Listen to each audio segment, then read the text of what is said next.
At 9:52 a.m., January 20th, 1953, a cold wind swept across Pennsylvania Avenue, rattling the rows of metal barricades set for the inauguration parade. Frost clung to the railings like silver threads, and the morning sun struggled against a ceiling of gray winter clouds. Soldiers from the 3rd U.S. Infantry Regiment stood rigid in their long overcoats, breath rising in white plumes. Reporters shuffled on the steps of the U.S. Capitol, murmuring into wired microphones, their voices crackling through the early morning static of national radio networks. And in the heart of the city, past the cheering crowds, brass bands, and polished convertibles, there was one man whose absence was impossible to ignore. Dwight D. Eisenhower, the victorious Supreme Allied commander who had crushed Nazi Germany and now President-elect of the United States, refused to set foot inside the White House until Harry S. Truman vacated it. National Archives, Inauguration Logistics File, 1953. It wasn't tradition. It wasn't politics. It was personal. And for the first time in modern history, the peaceful transfer of power, the very symbol of American continuity, was unfolding with a quiet fracture hidden beneath the pageantry. Eisenhower remained at the Statler Hotel, lacing his leather gloves with a calm, almost icy focus. Outside, the city roared with enthusiasm for the general who had become a legend. Inside, he carried a resentment sharpened by years of wartime decisions, perceived slights, and one final insult delivered on the eve of the inauguration. Presidential Papers, Truman Library. The breach did not begin that morning. Its roots were deep, stretching back to June 1945, when World War II clung to its dying breaths. Eisenhower, commanding millions of troops across Europe, had navigated the largest amphibious invasion in history, overseen the destruction of the Wehrmacht, and managed a multinational coalition of commanders bursting with ego and ambition. Truman, newly sworn in after Roosevelt's death, often felt overshadowed by the towering general who had become the face of Allied victory. Their relationship was strained from the start, respectful in public, tense in private. War Department Memorandum, July 1945. By 1952, their differences had hardened into something colder. Truman believed Eisenhower had allowed partisan politics to weaponize his popularity. Eisenhower believed Truman had overstepped one time too many, especially on the question of military loyalty and the dismissal of General Douglas MacArthur. In the general's mind, Truman had blurred the line between political authority and personal rivalry. But the real breaking point came only days before the inauguration, sparked by a document that should never have been written. U.S. Army Staff Journal, 1952. The letter was blunt, angry, and unmistakably personal. Truman accused Eisenhower of standing by silently while Senator Joseph McCarthy attacked the Army's integrity. He implied cowardice. He invoked loyalty. He reminded Eisenhower that the commander-in-chief's dignity was at stake. And most insulting of all, he suggested that Eisenhower had failed to defend one of his fellow generals, George C. Marshall, the architect of victory in Europe. Eisenhower read the letter in disbelief, fingers tightening on the paper. Marshall had been his mentor, his shield, and at times his compass. The accusation felt like a strike to the bone. Truman-Eisenhower Correspondence File, 1953. From that moment, the tradition of the outgoing president inviting the incoming president to the White House, sharing coffee, meeting the staff, touring the residence was shattered. Eisenhower would not walk through the front door as Truman's guest. He would not sit in the Oval Office before it belonged to him. He would not pretend that the insult had been forgotten. His aides attempted to smooth the moment over, urging a gesture of unity on such a historic day. Eisenhower refused. Calmly. Firmly. Without raising his voice. Staff interview. Dramatized composite. Meanwhile, inside the White House, Truman paced the polished wooden floors with quick, sharp steps. He adjusted his tie, then his glasses, then the papers on his desk. The building that had survived British torches, Civil War tension, and 2 world wars felt strangely smaller that morning, as though the walls themselves sensed the conflict between 2 men who had shared command over the most powerful nation on earth.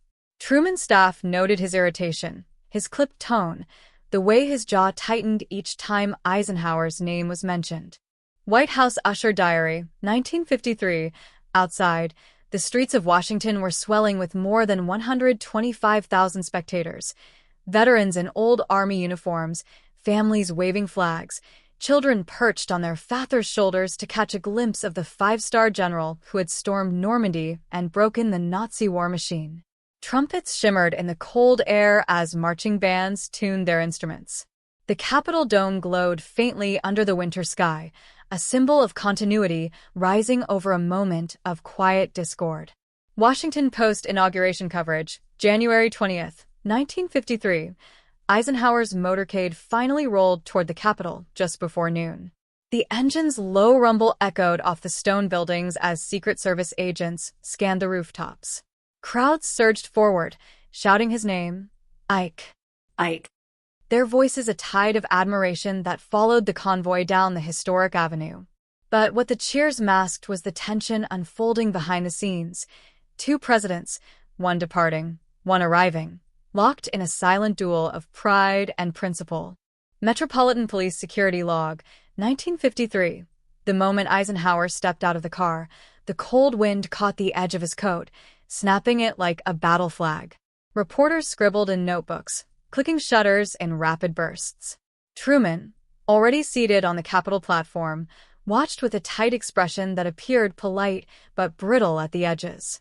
Their handshake, brief, stiff, almost mechanical, was a symbolic truce performed for the cameras. A performance neither man believed. Newsreel transcript, January 1953. As the oath neared, the crowd fell quiet, as though the city itself was holding its breath. Yet beneath the solemnity, beneath the ceremonial weight of the moment, one question remained unresolved. How could the general who united half the world refuse to cross the threshold of the house he was about to inherit? What hidden wound was deep enough to divide two presidents at the height of American power? The truth behind Eisenhower's refusal began with a tension far older than the inauguration insult, an unresolved struggle over loyalty, command, and the men who had shaped America's victory in the greatest war in human history. To understand the magnitude of the fracture, one must go back to the Army's internal battle of 1950 to 1952, when the United States found itself pulled between a new Cold War and the bitter memory of World War II. At the center of it all stood General George C. Marshall, the architect of Allied victory and the mind behind the Marshall Plan. Truman defended him publicly, but privately, he believed Eisenhower should have done more to shield Marshall from political attacks.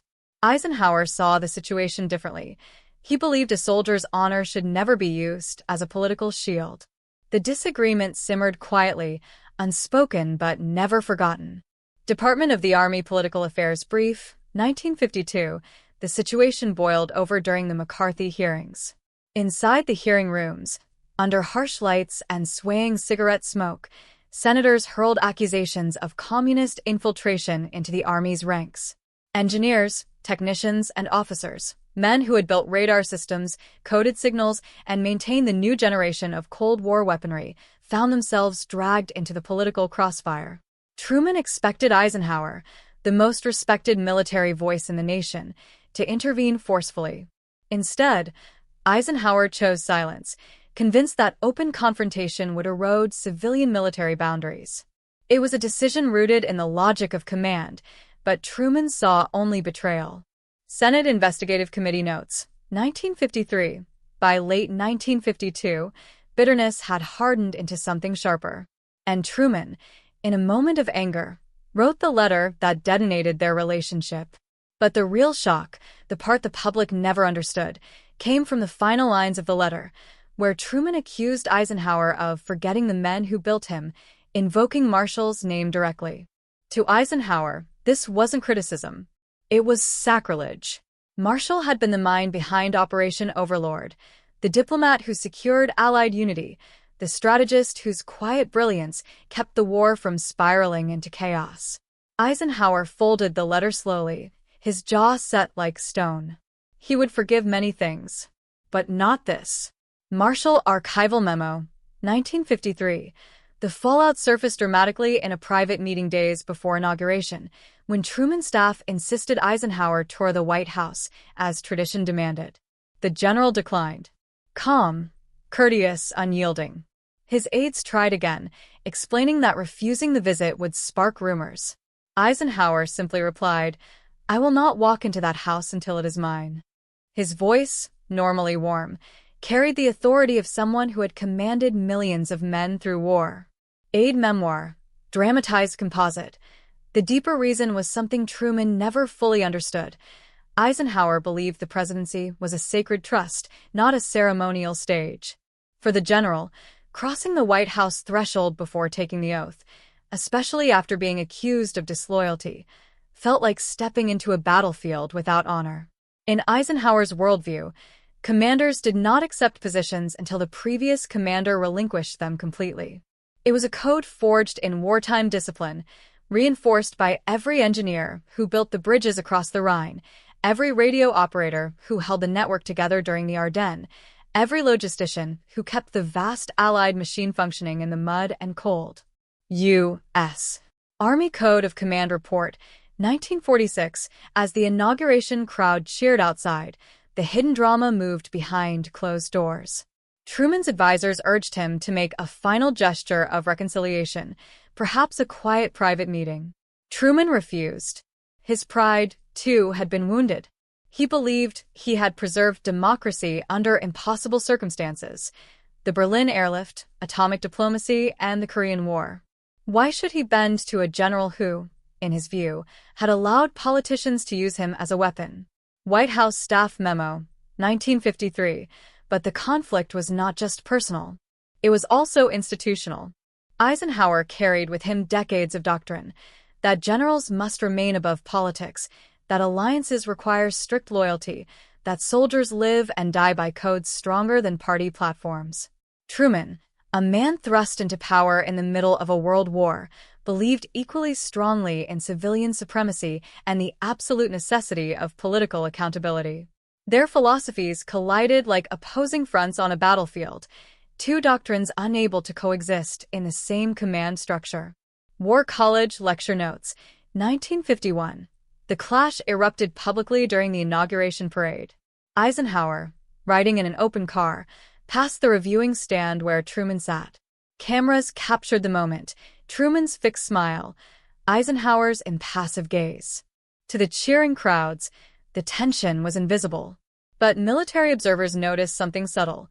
Eisenhower did not turn his head toward Truman until the very last second, offering only a brief nod. It was not disrespect. It was distance, a boundary drawn with military precision. Newsreel Analysis, 1953. The nation saw only ceremony. But historians later discovered the pivotal moment occurred not on Pennsylvania Avenue, but at the east front of the Capitol, minutes before Eisenhower took the oath. As Truman prepared to hand over the documents of authority, staffers expected a brief exchange, perhaps a parting gesture. Instead, Truman offered a stiff nod and stepped aside. Eisenhower accepted the papers without a smile. The air around them felt as cold as the January wind rushing across the marble steps. Capitol Police Transfer Log, 1953.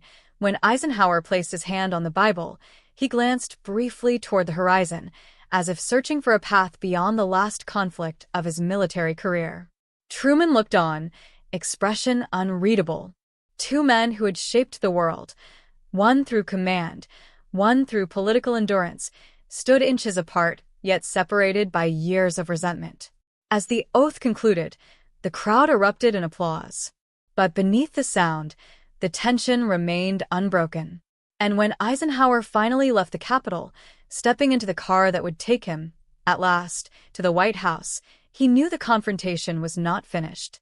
The insult had wounded deeply, but its consequences would stretch far beyond personal pride, altering military doctrine, Cold War strategy, and the unwritten rules of presidential transition. In the weeks that followed the inauguration, Washington moved forward as though nothing unusual had happened. Newspapers praised the ceremony, analysts debated Cold War strategy, and citizens across the country returned to their daily routines. But beneath the surface,